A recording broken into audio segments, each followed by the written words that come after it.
உலக மக்கள் எல்லோருக்கும் வணக்கம். நான் உங்கள் ஜி கோபால் பேசுகிறேன்.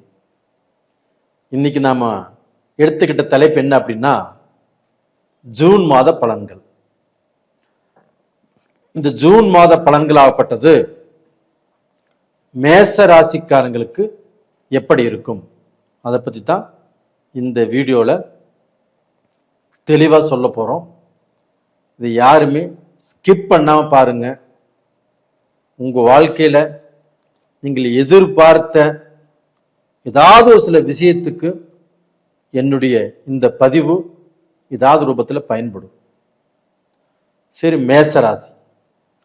இப்போ இந்த மேசராசிக்கு கிரக அடைவுகள் எப்படி இருக்குன்னு பார்க்கலாம். இப்போ மேசத்தில் சுக்கிர பகவான், ரிஷபத்தில் சூரியனும் புதனும் இருக்கிறாங்க. அந்த புதன் பகவான் ஆகப்பட்டது ஜூன் மாதம் 6ஆம் தேதி பெயர்ச்சியாகி மிதுனத்துக்கு வர்றாங்க. அதே ஜூன் மாதம் 6ஆம் தேதி செவ்வாய் பகவானும் கடகத்திலிருந்து பெயர்ச்சியாகி சிம்மத்துக்கு வர்றாங்க. அந்த சிம்மத்திலேயே கேதுவும் இருக்கிறாங்க. இது போக ஜூன் 15ஆம் தேதி சூரிய பகவான் ரிஷபத்திலிருந்து பெயர்ச்சியாகி மிதுனத்துக்கு வர்றாங்க.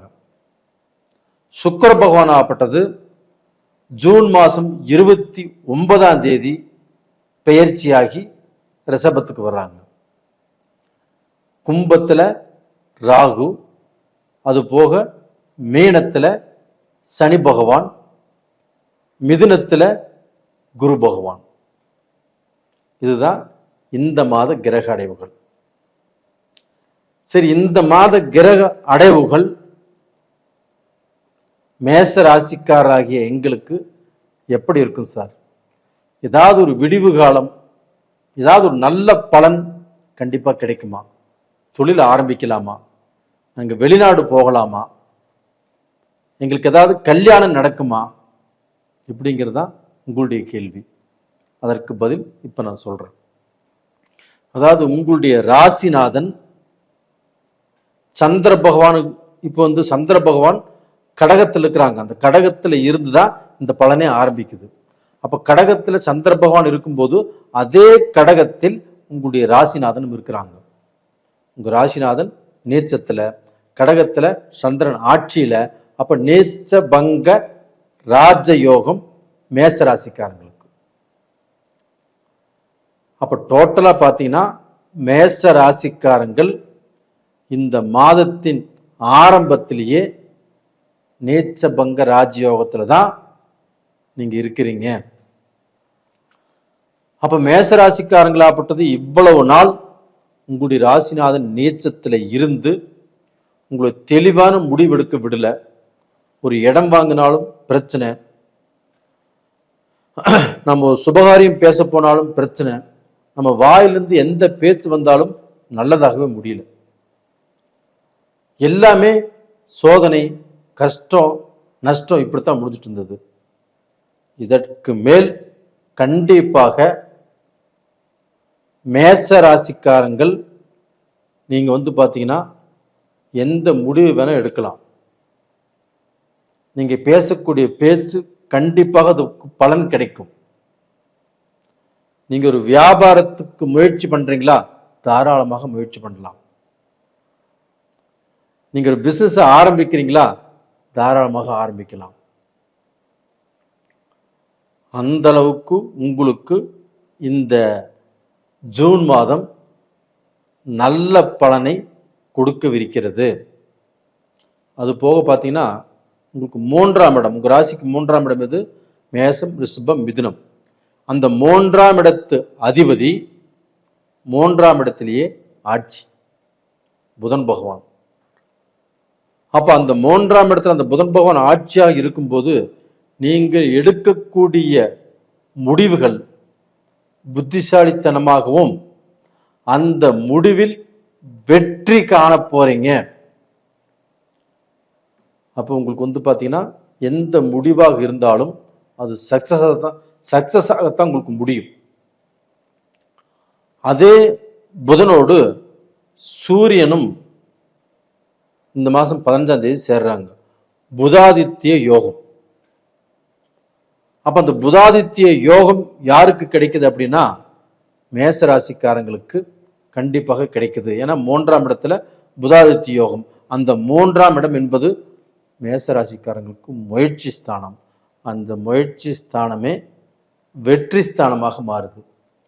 அது மட்டும் இல்லைங்க, அதே 3ஆம் இடத்துல சூரியனும் புதனும் ஒன்று சேர்றாங்க.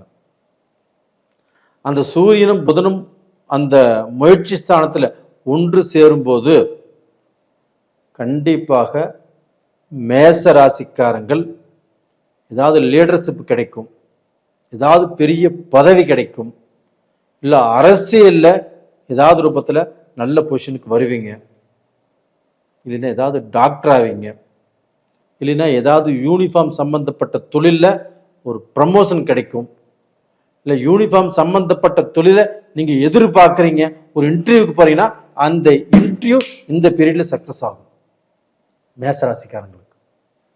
ஏன்னா இந்த குருவும் சூரியனும் இணைவது அப்படிப்பட்ட யோகம். இது ஒரு 15 நாள் பொறுமையாக இருங்க.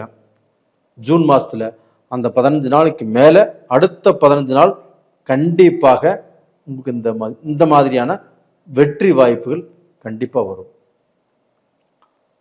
இது போக இந்த உங்களுடைய ராசிநாதன் செவ்வாய் பகவான், அந்த செவ்வாய் பகவானுடைய பார்வை ராகு பகவானை பார்க்குறாங்க. அந்த ராகு எங்கே இருக்கிறாங்க? 11ஆம் இடத்துல இருக்கிறாங்க. அந்த 11ஆம் இடத்தில் இருக்கக்கூடிய ராகு பகவானை செவ்வாய் பார்க்குறாங்க. அப்போ செவ்வாயும் ராகுவும் பார்த்துட்டா என்னாகும்? போர்க்களந்தாகும், சண்டை சச்சரவாகும்.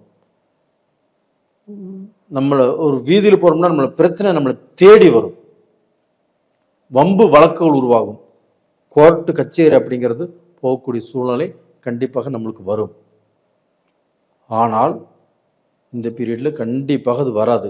ஏன் வராது அப்படின்னா அந்த குரு பகவான் ஆகப்பட்டது மிதுன ராசியிலிருந்து 9ஆம் பார்வையாக அந்த ராகுவையும் பார்க்குறாரு. இப்போ செவ்வாய் ராகுவை பார்க்குறாங்க, அந்த குரு பகவானும் அந்த ராகுவை பார்க்குறாங்க. அப்போ அந்த குரு பகவான் ராகுவை பார்ப்பதனால கண்டிப்பாக உங்களுக்கு நல்ல பலன் தான் கிடைக்கும். அதே சமயத்தில் அந்த ராகு எங்க இருக்கிறாரு? உங்க ராசிக்கு 11ஆம் இடத்துல இருக்கிறாரு. மேசராசின் அதிபதி யாரு? செவ்வாய். அந்த செவ்வாயும் ராகுவை பார்க்கிறாரு, குருவும் பார்க்கிறாரு. இப்படி பார்க்கறதுனால அது தோஷத்தை உண்டு பண்ணாது, யோகத்தை உண்டு பண்ணும். அந்த 11ஆம் இடத்துல இருக்கக்கூடிய ராகு உங்களுக்கு பார்த்தீங்கன்னா ஒரு முக்கியமான, அதாவது நீங்கள் எதிர்பார்க்காத ஒரு விபரீத ராஜயோகத்தை உங்களுக்கு கொடுக்கவிருக்கிறார். மேசராசிக்காரங்களே, நான் சொல்றது கண்டிப்பாக நடக்கும். நீங்க வேணா பாருங்க. அப்படிப்பட்ட ஒரு விபரீத ராஜ்யோகம் கிடைக்கும் போது உங்களுடைய மனசுக்கு எவ்வளவு பெரிய சந்தோஷம் கிடைக்கும். இல்லை உங்களுக்கு உங்களுடைய மகளுக்கோ உங்களுடைய மகனுக்கோ 5 வருஷமா பொண்ணு பார்த்து கல்யாணம் ஆகாமல் இருக்குது, இல்லை மாப்பிள்ளை பார்த்து கல்யாணம் ஆகாமல் இருக்குது, இந்த பீரியட்ல அது அமையும். இல்லை வேலையே அவருக்கு கிடைக்காம இருக்குது, வேலையில பிரச்சனை சோதனை, அது வேலைக்கே போகாமல் இருக்கிறாரு, திடீர்னு அவர் நான் வேலைக்கு போறேன் அப்படின்ட்டு போவாரு, அந்த வேலை நல்லபடியாக அமையும். இல்லைன்னா அவங்க வெளிநாடு போகக்கூடிய வாய்ப்புகள் உருவாகும். ஏதாவது இல்லைன்னா லாட்டரி யோகம், உழைப்பில்லாத பணம். கண்டிப்பா உங்களுக்கு எவ்வளவு கடன் பிரச்சனை இருந்தாலும் ஏதோ லாட்டரி அடிச்சா அதன் மூலியமாக அந்த பிரச்சனை சால்வ் ஆக போகிறது. இது மாதிரி ஏதாவது ஒரு யோகம் கண்டிப்பாக மேசராசிக்காரங்களுக்கு வரவிருக்கிறது. ஏன்னா இப்போ உங்களுடைய ராசிக்கு 5ஆம் இடத்துல கேது இருக்கிறாங்க. இது புத்திரர்களுக்கு பிரச்சனை. அப்போ உங்களுடைய வாரிசுகளோட மனஸ்தாபங்கள், மன சங்கடங்கள் வரக்கூடிய வாய்ப்புகள். அப்போ அவங்க கூட அதிகமாக பேசாதீங்க, நீங்க அவங்க விஷயத்துல எந்த முடிவும் எடுக்காதீங்க. அப்போ அந்த முடிவை வேற யாராவது எடுக்க சொல்லுங்க, மனைவி எடுக்க சொல்லுங்க, இல்லை உங்க அப்பா அம்மாவை எடுக்க சொல்லுங்க. அவங்க விஷயத்துல அதிகமாக நீங்க கேர் பண்ணாதீங்க. அப்போ மேச ராசிக்காரங்கள் யாராக இருந்தாலும் மக்களை இந்த பீரியட்ல அதிகமாக கேர் பண்ண வேண்டாம். அவங்க தப்பு செய்கிறாங்களா நீங்கள் கேட்க வேண்டாம், உங்கள் மனைவி கேட்க சொல்லுங்கள், உங்கள் அப்பா அம்மாவை கேட்க சொல்லுங்கள். அப்படி போயிருங்க. ஏன்னா மக்கள் அதிகமாக சீண்டும் போது உங்களுக்கு மக்களால் பிரச்சனை, மக்களால் மனவேதனை, குழப்பங்கள் வரக்கூடிய வாய்ப்புகள் இருக்குது. இது ஒன்று மட்டும்தான் உங்களுக்கு கொஞ்சம் சரியில்லை. கொஞ்சம் பார்த்து நடந்துக்கோங்க. நேயர்களே, இந்த பதிவு பிடிச்சிருக்குன்னு நினைக்கிறேன். கண்டிப்பாக பிடிச்சிருந்தா லைக் பண்ணுங்கள், சப்ஸ்கிரைப் பண்ணுங்கள். இந்த பதிவு உங்களுடைய நண்பர்களுக்கும் உங்களுடைய சொந்த பந்தங்களுக்கும் அனுப்பிச்சி வைங்க. நிறைய பேர் நீங்கள் ஜாதகம் அனுப்புகிறீங்க. ஜாதகம் பார்த்து சொல்வதற்கு ஒரு 15 நாள் ஆகும். ஏன்னா எல்லாரும் அனுப்பிச்சிட்டே இருக்கிறீங்க, அதை நான் பார்த்து சொல்லணும் இல்லைங்களா? இது நான் ஒரு ஸ்டேப் போட்டு பார்த்து சொன்னால் அது நல்லா இருக்காது. நானே தான் பார்த்து கணிச்சு சொல்லணும். ஒரு 15 நாள் ஆகும். கொஞ்சம் வெயிட் பண்ணுங்கள், வெயிட் பண்ணி பாருங்கள். ரொம்பவே அர்ஜெண்ட்டாக இருக்கிறவங்க ஏதாவது அனுபவம் வாய்ந்த ஜோசியர்கிட்ட நீங்கள் பார்த்துக்கோங்க, ஒன்றும் தப்பு இல்லை. நேயர்களே, உங்களிடமிருந்து விடைபெறுவது உங்களின் ஜி கோபால். நன்றி, வணக்கம்.